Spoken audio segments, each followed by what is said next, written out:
My name's Alicia, and I joined the Y in 2010, and I have come steadily ever since then. Before I joined the Y, I could hardly walk from my front door to my mailbox. I was out of breath, my knees were hurting, my back was hurting. It was a real chore for me to go to the mailbox and get my mail.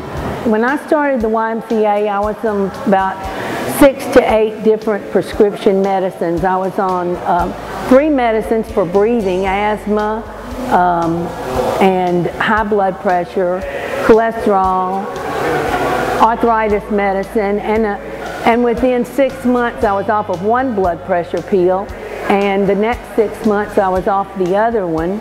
My thyroid medicine has decreased to the lowest dose allowed, and I am no longer on any medicines for bronchitis or asthma. Most of my friends and family know what the Y means to me.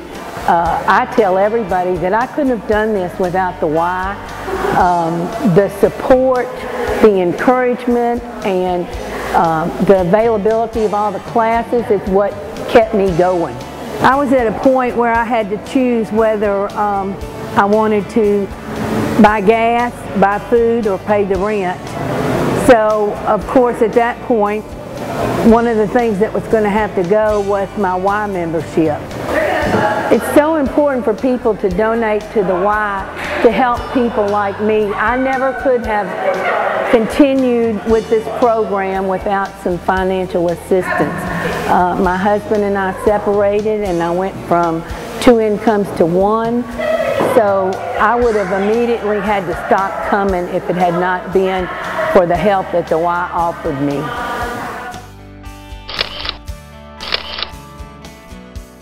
I was in an accident, and I went through physical therapy and rehab at the hospital. And then after my accident, I enrolled myself as a rehabilitation for me to learn how to walk and talk again. And the Y was very instrumental, even family oriented. And I recommend the Y to anybody. Well, in the beginning, when I first started coming to the Y, I was very slow, and I joined a program to lift weights and ride the bicycle. Not only can you work out, but the staff members are very polite and pleasant, and they help you with anything you need to be helped with. People should donate to the Y because the Y is very helpful, it's very family oriented, and by donating to the Y, it can make it a lot easier on people to enroll who have difficulties enrolling. The Y is a great choice. Please donate to the Y.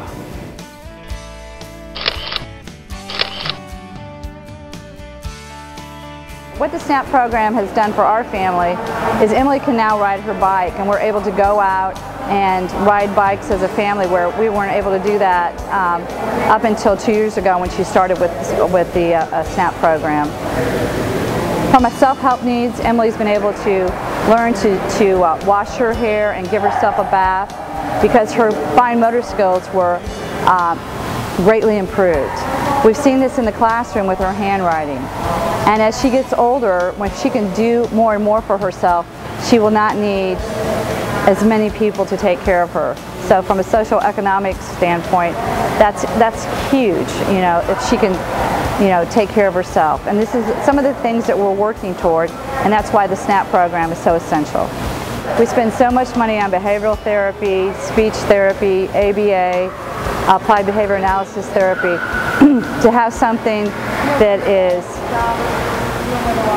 there's no cost involved is phenomenal. It's just unheard of that such a program exists. St. Jude exists for cancer patients, and it's done solely by donations. The SNAP program exists for special needs children, and we need your donations.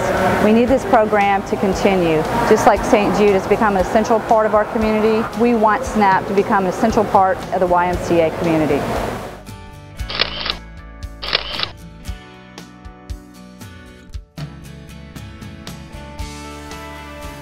I don't know what I would have done if I wouldn't have had YCAP.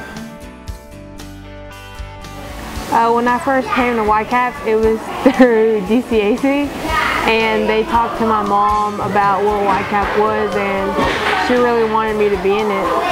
When I was in DCAC, I wasn't I was really depressed, and like I even started going to a therapist, and it was really tough, and I felt like I wasn't really there.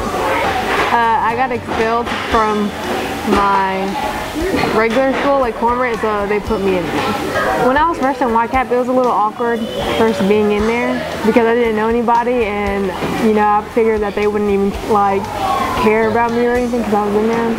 But after a few days, I started getting used to the people there, and like we always talked about positive things. We always did activities that involved people getting together, and it started like I started getting out of my depressed mood all the time. If I was to speak to somebody that was making a donation, I'd tell them that in society today, teens they have a lot of trouble communicating with other people and adults and stuff. And YCAP is a way of, it's like you don't have to be rich, you don't have to have all this money, you don't have to wear all these clothes. As long as you talk to these people and you're friendly with these people, they'll like you and they'll be your friend. And that means a lot to a lot of people my age, having at least one close friend that you can talk to.